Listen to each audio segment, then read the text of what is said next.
Ça, à un moment donné, là, on aura beau changer nos organisations, c'est vrai en éducation, c'est vrai en santé, c'est vrai en médecine vétérinaire, il y a de moins en moins de monde pour dispenser les services. Fait qu'il va falloir faire des choix, là. La pénurie de la main-d'œuvre, le manque de main-d'œuvre, elle est fabriquée par les conditions de travail, des mauvaises conditions de travail, des mauvaises organisations du travail.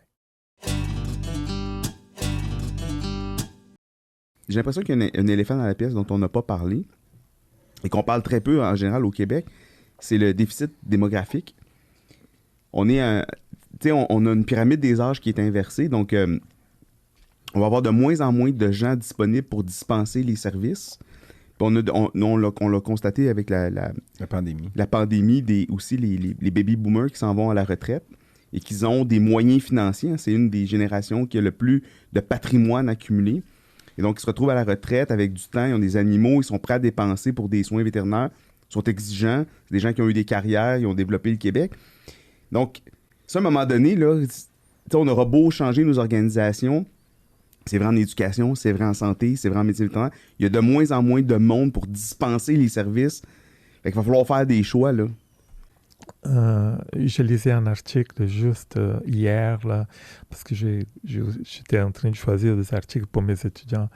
Et quelque chose que j'ai dit depuis très longtemps, la pandémie a vraiment mis une lentille qui augmente la réalité, il nous fait sauter les problèmes en pleine face.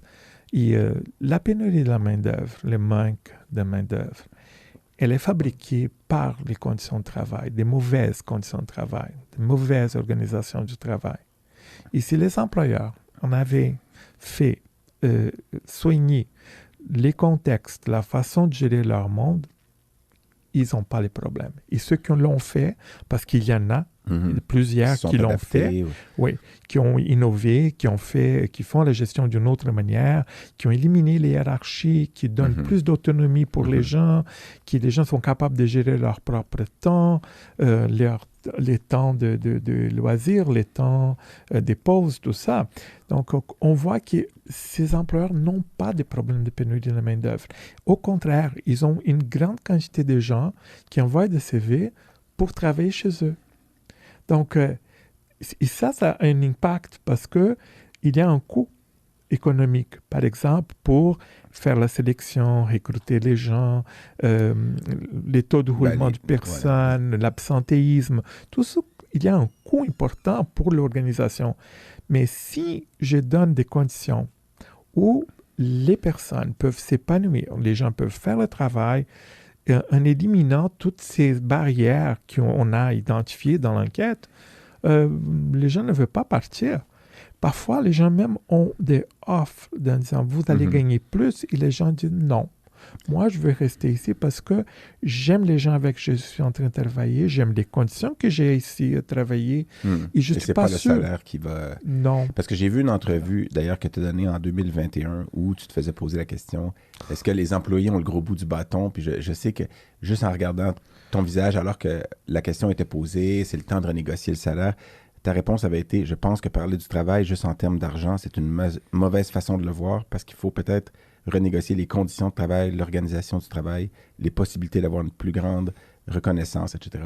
Et non pas que le salaire. » Puis je voyais que ça t'agaçait quand on parlait que de salaire. Puis d'ailleurs, quand les sondages sont à propos de qu'est-ce qui fait que tu penses que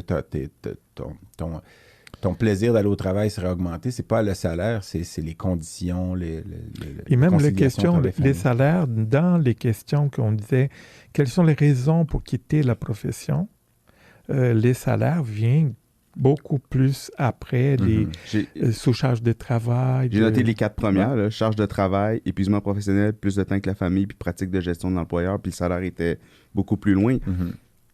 Mais, je reviens par exemple à la pratique équine. Je veux dire, les animaux sont malades 24 heures sur 24, 7 jours par semaine. Puis il n'y a pas assez de monde. Puis il n'y a pas assez de monde. Donc, tu sais, à un moment donné, c'est ça. Et, puis, je dis pas qu'il n'y a pas de solution, mais il y a clairement des domaines de travail où c'est plus facile probablement de mettre du télétravail, d'assouplir justement, de donner de l'autonomie, tout ça. Mais quand tu es déjà un entrepreneur solo, puis tu t'occupes d'une population malade, il y a de la limite à ce que tu peux faire comme aménagement de ton organisation de travail.